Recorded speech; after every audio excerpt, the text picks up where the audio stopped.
ಸ್ಥಳವನ್ನು ತಲುಪಲು ಅವು ಬೇರೆ ಬೇರೆ ಸಮಯವನ್ನು ತೆಗೆದುಕೊಳ್ಳುತ್ತವೆ. ಕೆಲವು ವಾಹನಗಳು ನಿಧಾನವಾಗಿ ಚಲಿಸುತ್ತವೆ, ಕೆಲವು ವಾಹನಗಳು ವೇಗವಾಗಿ ಚಲಿಸುತ್ತವೆ. ಯಾವುದೇ ಕಾಯವು ಚಲಿಸುವ ದರವು ಬೇರೆ ಬೇರೆ ಆಗಿರುತ್ತದೆ.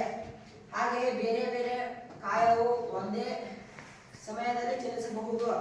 ಕಾಯಗಳು ಯಾವ ದರದಲ್ಲಿ ಚಲಿಸುತ್ತಿದೆ ಎಂಬುದನ್ನು ತಿಳಿಯಲು ಮತ್ತು ಒಂದು ಕಾಯವು ಏಕಮಾನದಲ್ಲಿ ಎಷ್ಟು ದೂರ ಚಲಿಸುತ್ತಿದೆ ಎಂಬುದನ್ನು ತಿಳಿಯಲು ಅದರ ಒಂದು ವಿದ್ಯಮಾನವಿದೆ. ಆ ವಿದ್ಯಮಾನಕ್ಕೆ ಜವ ಎನ್ನುತ್ತೇವೆ.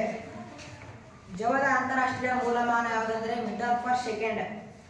ಜವದ ಇತರೆ ಮಾನಗಳು centimetre per second, kilometre per ಗಂಟೆ. ಒಂದು ಕಾಯದ ಜವವನ್ನು ಅಳೆಯಲು ಅದರ ಪ್ರಮಾಣ ಮಾತ್ರ ಸಾಕು.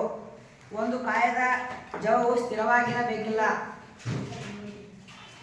ಹೆಚ್ಚಿನ ಸಂದರ್ಭಗಳಲ್ಲಿ ಕಾಯಗಳನ್ನು ಏಕರೂಪ ಚಲನೆಯಲ್ಲಿರುವುದಿಲ್ಲ.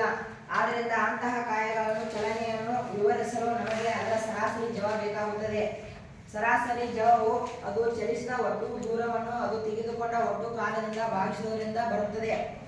ಸರಾಸರಿ ಜವ ಚಲಿಸಿದ ಒಟ್ಟು ದೂರ ತೆಗೆದುಕೊಂಡ ಕಾಲ.